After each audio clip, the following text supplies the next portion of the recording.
Hey folks, my name is Pravus and welcome to more Endless Legend 2. Yes, the full game, even though it hasn't released quite yet and is coming out on September 22nd, we do have that early access and we've got some fresh content for you. We are playing as the Tahuks and we are about to begin turn 50 in the game. We had our first monsoon, so the waters have receded a bit. We just freed up this territory, so very soon I will attach this onto my city and begin glass steel production, which is going to be phenomenal for us. The big issue I'm having right now is we really need to be having a second city about now. We should have probably already. So I need to get back over here and claim the rest of these regions and start turning this into a city. Otherwise, we're going to have a hard time scaling up fast enough to compete with the Necrophage. I mean, alternatively, I guess we could try to settle another city over in this direction, and that's not bad. I wouldn't even mind having 3 cities at some point. That does sound pretty good. And in the meantime, let's go pacify some of these remaining Bat People villages. I want to make sure that we have them pacified so I can continue expanding over here, especially since I do see that there are 2 luxury resource deposits over here. Now, what do luxury deposits do? Honestly, I need to remind myself. Let's see. The Clax, if activated on a city, is going to give me 15 extra approval in said city. So that's obviously great because it translates into extra resources across the board. But you do need to stock up a pretty good amount of this because it takes 10 in order to activate. So if I'm producing 2 or 3 or 4 or whatever per turn, well then eventually, yeah, every 5 turns or so I can activate this and just keep it perpetually on one city. Having like 2 or 3 deposits of the same luxury is basically a permanent buff on a city of your choice, which can be great. And in the meantime, now I have the technology where I should be able to attach this to my city. Never mind, I forgot. First, I need to build the dang improvements. Gosh, freaking, okay, fine. You know what, I'm just gonna go ahead and evolve this into a city right now. Let's just do it. I'm gonna attach other territories onto this. I don't think it makes a massive difference where I do it right now. I think this is an acceptable enough location. Now, what tech do I need in order to start extracting the glass steel? That is my question. I'm not positive we actually need a tech for this. Maybe I'm right on that, maybe I'm not. Ooh, small problem. The Necro drones have just claimed the territory that I wanted over here. Bad timing on my part, huh? Yeah, very bad timing. Okay. The other issue I have with the Necro drones is they do tend to build these burrows between their outposts and their main cities, which allows them to rapidly relocate armies. So by virtue of having this on my border, this is a pretty serious threat. Fine, we'll just go ahead and instead pivot to taking the territory down here in the south. There's glass steel anyway, so arguably it is more important to be push and take this territory. I'm just going to spend some dust to immediately finish this up so we can finally begin the attachment. Good. And then, yeah, we can spend 1 turn building out on the glass steel node, so I don't need any other techs. Perfect, let's get that production going. Getting your strategic resources like glass steel and titanium up is a huge deal in this game, for real. Why? Well, because as you continue researching various improvements, you're going to see that they do have costs. So, for example, 5 glass steel to build up the scriptorium, which will give me more influence and make all of my population on scribe duty more influential as well. You'll be able to see that for a lot of different things. Also, eventually, we're going to want to start specializing our units. We can have apprentices, vigil keepers, whatever it's going to be. Having those resources is what unlocks the additional specializations, and it does make them far more impactful. We only need 1 more technology to move on to the next era. There's a few things I'm missing here. I mean, we don't have treaties to use with our neighbors. Not that I need that with the Necrophage. We don't have any food improvements. I'm missing some of our dust improvements, science improvements. I really want the specialization. Not a bad idea to have extra fortifications, especially if you think you're going to have an early war. And then the ability to have an extra protectorate slot would not go amiss, because then I could get some extra population and more benefits. So this is tempting. Also, reduced dust cost on bribe could be kind of nice for the future. Because if you don't want to finish up a quest for these guys, or you don't want to fight them, if you have a lot of money, you can literally just bribe them and they'll just join you and pacify outright, which can be great. And in fact, you know what? I'd rather just spend 200 dust and just bribe these guys, so I don't even have to worry about spending the titanium on them. I think it'd be better just to spend the dust, get these guys pacified, and we're good to go. We finished building our extra housing, by the way. This moves us forward with our main quest line. So now we have access to the Service of Spirit, which I guess means that we take our called population and move them to shanties? Not sure what the advantage is of that. It basically lets you just instant create some bad housing. Okay. And then there's Eternal Sunshine. Ensure that the city is always bathed in sunlight and the populations are always productive, because no one can ever sleep. Of course, it all makes sense now. Anyway, continuing with the main storyline, we now have 3 paths before us on how we want to use the Holy Oculum: Aether, Matter, and Vision. The Assembly likes Aether, forbids Vision, and permits Matter, so I guess we're going to have to play a bit of a political balancing act. Choose the path of piety or being open. Ooh. So if we go down pious, it says that Aether actions would be encouraged, both matter and knowledge would be forbidden, and it would also make it a lot cheaper to use a handful of different projects. Or if we go open, then knowledge is defamed, though not forbidden, but Aether and matter is tolerated. I think I'd like to keep my options open at this point. So we need to have researched 15 technologies. We've done that already. So I guess we just wait for 5 turns and this will automatically be complete. Okay, easy. We can get ourselves another hero, by the way, since we're ready to move on into Era 3. I kind of like this character here. Blood money, extra dust income if we are at war. Which I'm not now, but I could see that being very handy later. Then again, so would Siege Engineer. Capturing cities does take a while, so having a lot of ransack points could be pretty nice. I think I'll take the Siege Engineer, actually. It does seem like a reasonable way that I can use my council later on. Now, this character is not a caster. It looks to be more of a simple shield and sword type of hero, so very defensive. Well, let's go ahead and move on into Era 3. So what can we get at this point? More science? I mean, maybe. We'd have an ability to close rifts, which I haven't really been doing up to this point. We haven't been opening any rifts. Maybe we should be. The ability to close them might make some sense. But I might want to go ahead and move immediately into getting more improvements so I can attach more territories and we'll just grow really quickly. Or better yet, I do think that I'm lacking a little bit more in influence still. Let's go ahead and learn citizenship. And now we have an extra protectorate slot. I'm very tempted to go ahead and just absorb the Onyori over here. Why? Because, well, the extra health regen is actually quite good for units. It means I can stay in a fight a lot longer, keep pushing an assault.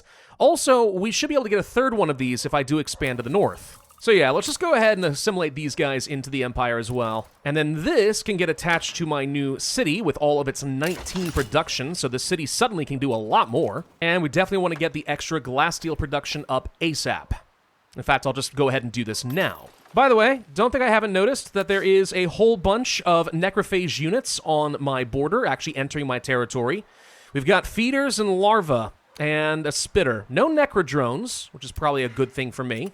But yeah, if we are not careful, they may decide they want to lay siege to me. That would be a problem. You know, just a little bit of a problem. And I do want to create another city up here to the north. But that's going to take 400 influence. And this is why having lots of influence becomes so very, very important. So getting myself the scriptorium, for example, for an extra 15 influence per turn wouldn't be a bad option now that I have the glass steel. Oh look, more necrodrones over here too. Okay, so they really are spreading everywhere. We've got ironhide, we've got more larvae over here, a whole bunch more larvae. Yeah, they're growing up their units. They're trying to kill all the pacified little villages. I'm pretty sure that's what they're going for. And if I'm not careful, they absolutely are going to get in here and cause issues. We may want to try to take some of these fights. It'll definitely ruin our relations, but they're already going to be bad, let's be honest. So if I can take some good fights and just start killing off some of their swarms so that they feel like they can't expand further east, maybe that would be a good idea. Or it'll be a horrendous idea. I don't know. Let's go ahead and take the fight. No, don't run from me. Gosh dang it. All right, fine, he left. 5 turns done. We move forward with the quest once again, so Celestial Guidance gets cheaper. Now we need to build 2 observatories with Sacred Flame. What does that mean? It's a special structure. So I think we need to upgrade our observatories, basically. Now that's a problem since I have not yet settled... No, I take it back. I have settled another city with some mountains nearby.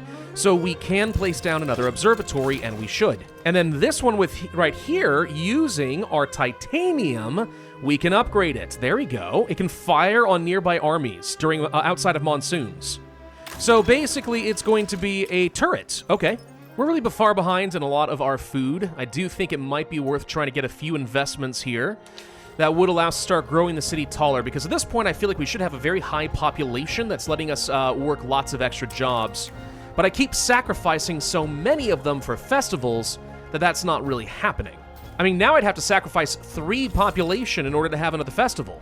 That sort of sucks. By the way, it looks like the Necrophages hero is in a very bad spot for them. We should be able to get in here and kill them. Yeah, let's engage in this fight. He's probably going to try to run. Nope, he loses everything. Say goodbye to that hero. Okay, we finished upgrading our observatories into flame towers, so now we have a precious find of faction traits. We can now have a third member of our council, specifically intended for the clergy. Is that something I can change now, or do I have to wait until later? I don't actually know. I think it's a good question. We'll have to come back to that. Let's go ahead and attach this onto the city so we now have the ability to get ourselves the luxury resources. I think I should go to my diplomacy and talk to one who stalks afar and just make it abundantly clear that, like, I don't want you going in my territory. Close borders. Take another 150 influence to do that. Okay.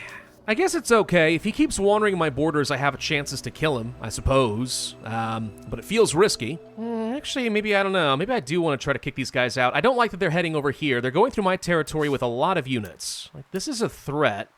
I could try to wipe them out using a couple armies of my own. I bet you they're trying to head over here to these Necrophages, which look a little bit like rooster people. What's their effect, by the way? I'm sorry, hold on. 2% extra influence income per pacified village, and then just straight out 5% more. That's a lot of influence. Holy crud, if you want to be an expansionist, that is a minor faction for you. Yeah, maybe kicking them out and just reserving that for myself wouldn't be a bad idea. I'm going to do that. I'm going to declare that we have closed borders.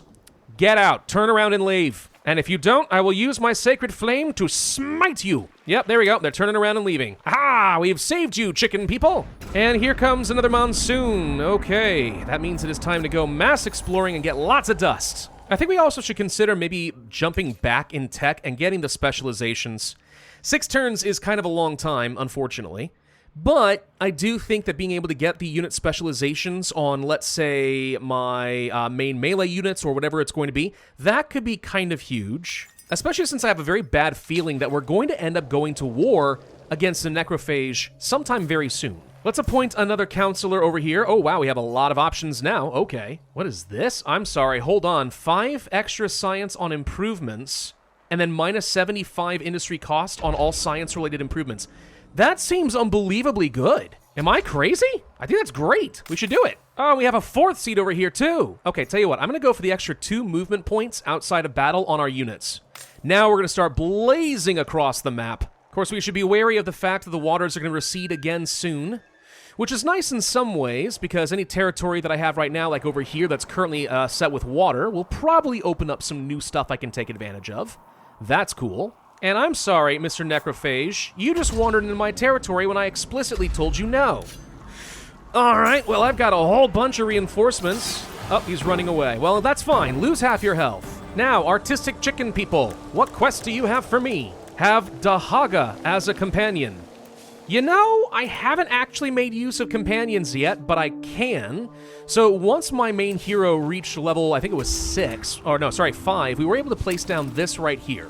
A haven for the hero, which gets me a little bit more stability as well as a whole load of extra dust income. But now we should also be able to take my hero, go to profile, and choose a companion. I guess kind of like a spouse or something? I mean, for example, if I have him companion up with Sinag Kam, an extra 1 of all resources per hero level on the haven. Seems really, really good. Could also get some experience gain or some resilience. 5 resilience, holy crud. Less vision range on my units, but 10 extra damage. That is substantial. 5 more might. Man, there's a lot of options here, holy crud. Think I'll take the extra might. 5 might is a lot, too. Jeez, dude. We can also become friends with some of the other heroes, and if they fight together, good things happen. Extra damage, blah, blah, blah. Oh, wait, I wasn't supposed to do that. I have to get Dahaga as my... Oh, right. Reload. I basically immediately forgot the reason we were doing all of this. Wait, why is Dahaga not an option to have as a companion? Does it have to be a specific hero? Oh, no, I misunderstood. It means that my hero needs to get to level 5. Ah, this guy needs to have a companion. I can't pair him off with someone else. Or her. I don't even know what gender that is. Okay. So actually, yeah, we can't pacify these guys until we have a level 5 hero, which is going to take a while unless we're going to do a lot of fights. So maybe it would actually be worth just, like, bribing these guys. Or we could actually just take a few fights. I mean, I probably won't level up, but, like, we can at least get some XP. What the ever-loving crud is this? Hold on, I've never seen this before. Vestiges? A juggernaut hero with a bunch of horrors. Is this somebody's quest? My quest? No, my quest takes me way over here past the Necrophages. I have never seen this before and have no idea what it means. They're Stellars, whatever they are. Huh. Some sort of another neutral faction I've never seen before, maybe? Nope, there's Doom Wraiths down here, too.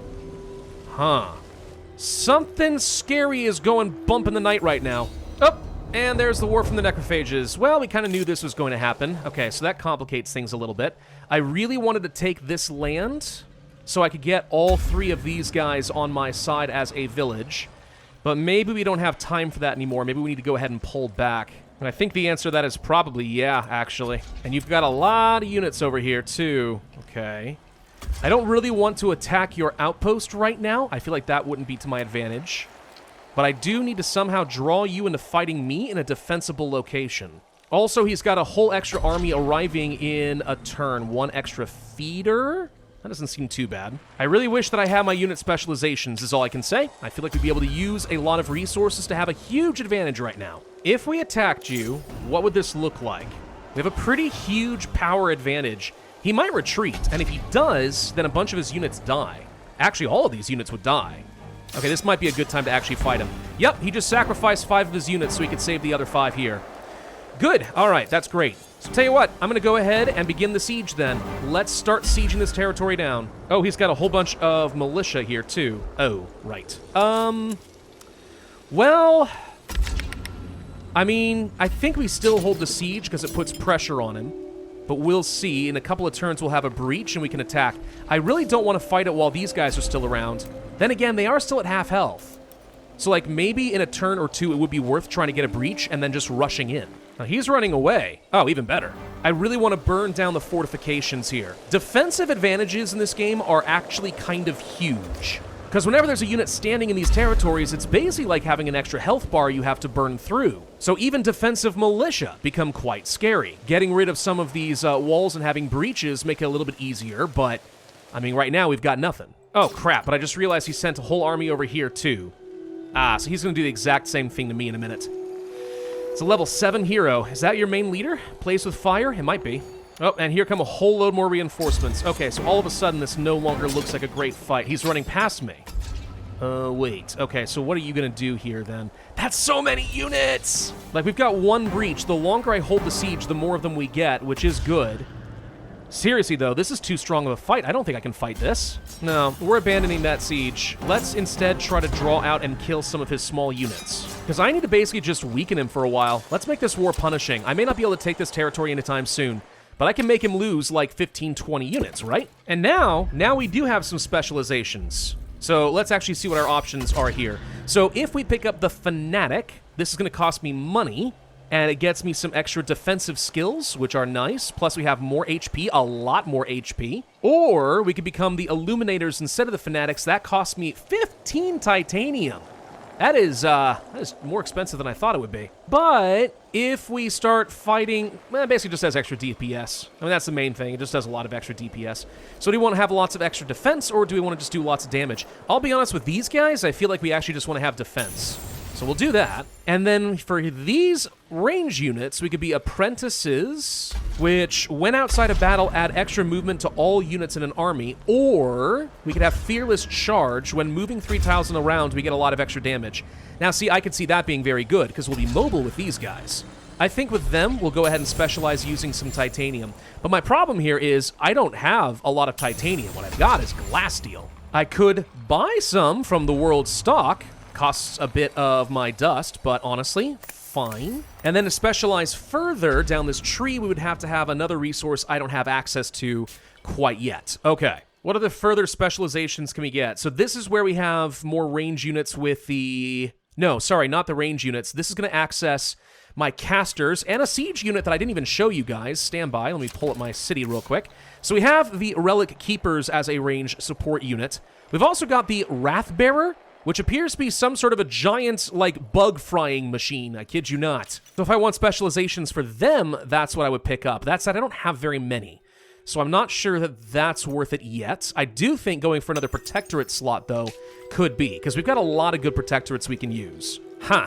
This is going to get a little bit tricky. Now we've got to go on the defense against one of the hardest factions to deal with in the game, whose literal MO is just to swarm you until you submit. But now that we have 3 cities and we are generating some of these strategic resources, I feel like we're in a decent-ish spot. And next turn, I'll be able to start using some clacks to get extra approval in a few of my cities. So that'll be nice, I suppose. And then once this monsoon is done and the waters recede further, more opportunities will be made available. We'll see how those turn out. And I'll just spend the rest of my dust getting my last specializations here. Okay, so my units are now a lot more powerful. Yeah, I think we're in a decent-ish spot for the situation, but it could turn on me very, very quickly. If I can seize this territory and take it away from the Necrophages, that'd be great. I really need to kick them over here to the west because my main quest demands I go over here, which is obviously in the heart of Necrophage territory. So this war was inevitable. The question is now the time to capitalize on it, or no? Thank you all very much for watching. Hope you enjoyed. If so, I would ask you to hit that like button, leave a comment, subscribe, hit that notify bell, and I will see you guys next time.